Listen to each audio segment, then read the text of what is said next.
So this video is proof if you just constantly ask for something, you'll probably get your way.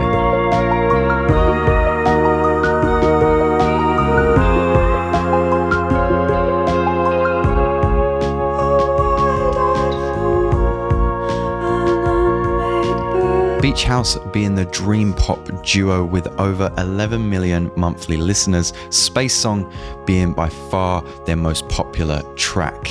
Today we're going to dive into the sounds of that kind of beach house vibe, what instruments and techniques you want to look out for, and how you go about designing a track in that style.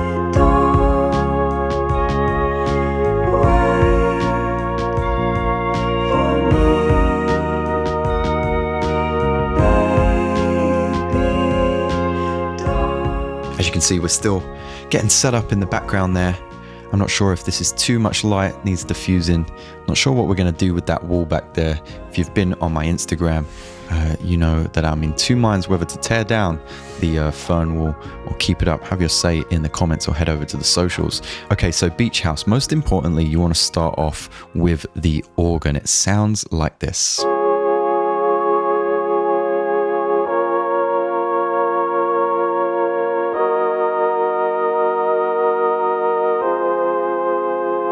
So the first sound that I gravitated towards was, of course, the PS20. The PS20 was made by Yamaha, released in 1981. It's got an organ preset, which Beach House has definitely made famous. I immediately wanted to recreate that sound, so I've put it into a handy rack with a filter, LFO, and ADSR. If you want to download this rack, it's over at the Patreon. You'll also download the project with the original Space Song chords inside as well. I've already dialed it into that particular sound, but you can play around with it. In this project, I've also added reverb and an EQ8. So without those things, sounds like this. Little reverb wash.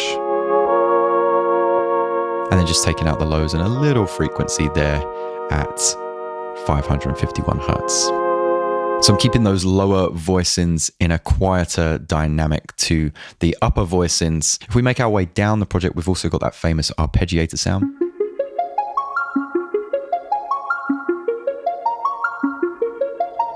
So my plan for this was just to take those original chords and then just kind of double up on some of the notes there.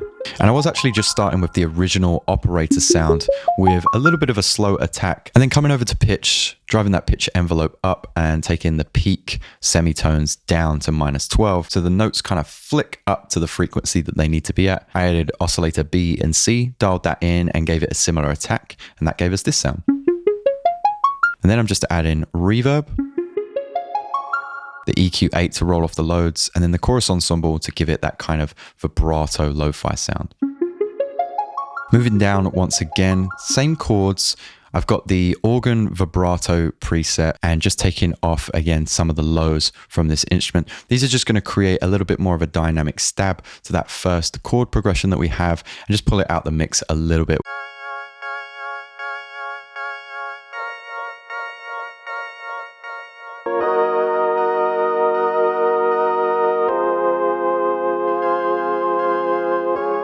From there we moved to the guitars, and this was no easy feat, but it was made easier with the lovely Ample Sound guitars. You know I love using the semi-hollow body guitar that they have. So I started off with this reverbious sound here.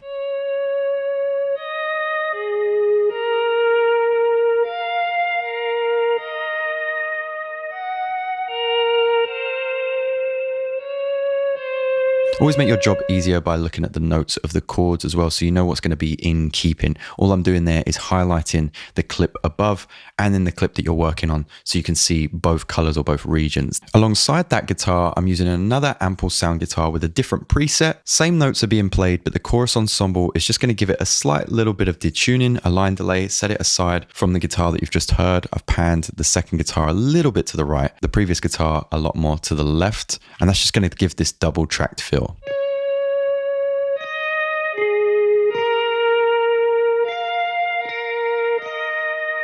I was in two minds to add the third guitar here, but I do feel like it adds a little bit of a vibe. This is more of a muted guitar sound. Again, the chorus ensemble and a little bit of EQ8. Left it unquantized so it has more of a humanistic feel. And originally before filming this video, I did actually leave it at that, but I thought you guys might call me out in the comments if I didn't add that famous slide guitar sound. I didn't have a lap steel or a lap steel preset to use, so if you know any free VSTs or any VSTs that you think I should purchase for that lap steel sound, let me know. But I did go to Splice and find this very long sample here. So I chopped that up and pitched it around, and that left me with this sound.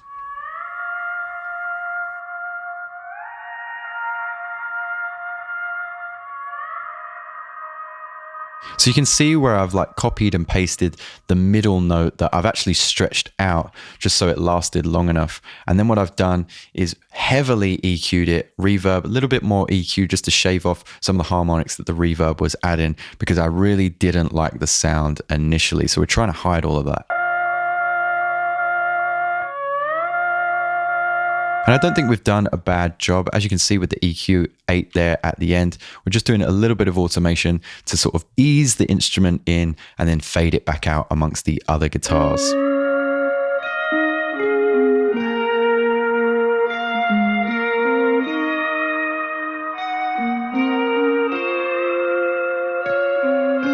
With the top guitar group, I'm using the glue compressor to tighten up those guitar sounds, the EQ8 to get rid of these troublesome harmonics in the mids there, kind of overlapping 500 frequencies.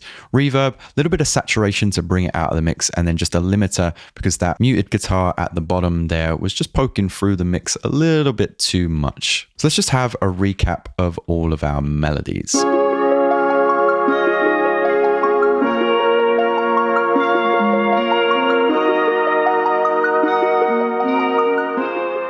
Drum sound, nice and easy, nothing to be afraid of. Was in two minds whether to do this in MIDI form or do it as audio. I went with audio, so this is what we have. The drums here, just taking a really nice ride cymbal sample.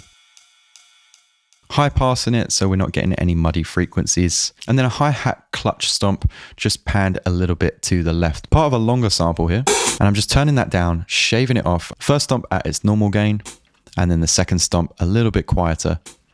Panning that to the left so it just beefs up that ride cymbal sound. Then we've got our snare, which I've pitched down and then EQ'd, so it's got that real indie muffled sound. We could also send this to a return to give it a little bit of a reverb and some room sound, but in the context of the mix, it didn't sound too bad. What I have done underneath is just taken another version of that snare, double clicked it, warp, beats, transients, the forward marker, and then brought that envelope down to 55, pitching it ever so slightly so it sounds like kind of a ghost note snare. If we play those together, you get it in context. Nice way to give a little bit of dynamic to your drums. And speaking of dynamic, we've got the kick here. Very nice acoustic kick sample. Just add in some quieter notes at minus 11 dB before a downbeat to give it that ghost note feel. Again, it's all about humanization and realism when it comes to these instruments, even if you're using samples or MIDI. And then of the instruments, the final thing is going to be the bass. Bass is really nice and easy. I used the free electric bass open preset from Ableton, gave me a really nice sound.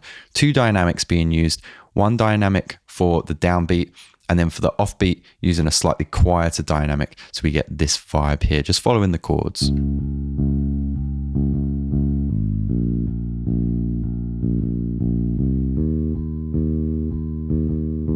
You can see these muted notes here where I was trying to work out which notes would be best. I went for the lowest note of each chord. I'm EQing that bass, and I am changing the way the bass is played for the space in the arrangement where the vocals come in. Space Song has a very simple arrangement, just taking away some of the guitar when the vocals come in. But the bass is playing more 16th notes running alongside those vocals. So we've emulated that here.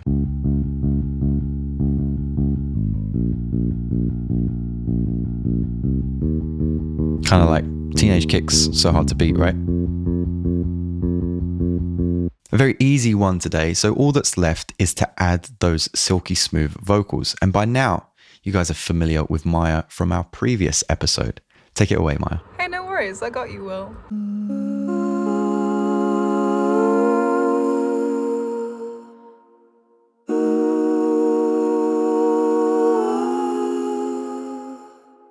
A wide-eyed fool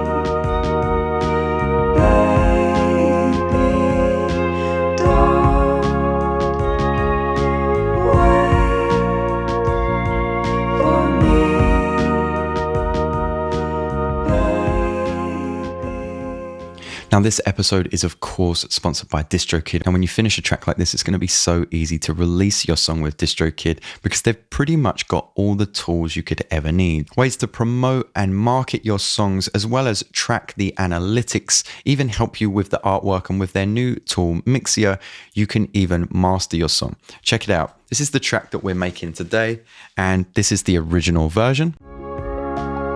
Doesn't sound too bad, but mastered, check it out. So much more dynamic.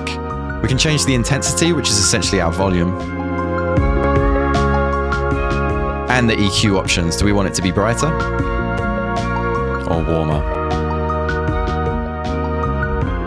Once that's finished, you're going to get a few options to download your track in medium quality as an MP3 or as a high quality or Ultra HD WAV, or WAV as some of you keep arguing in the comments. I absolutely adore using DistroKid. That's why I keep harping on about them. They really do make it easier for us DIY musicians. So there we have it, guys. That was today's episode. Still getting the lighting set up. Let me know what you think of the backdrop, if you think I should change it, what ideas you have for the new studio space. Make sure to swing by the Patreon if you do want to download that PS20 remake, as well as the project that we created today. Thanks so much for stopping by, and I'll see you next time.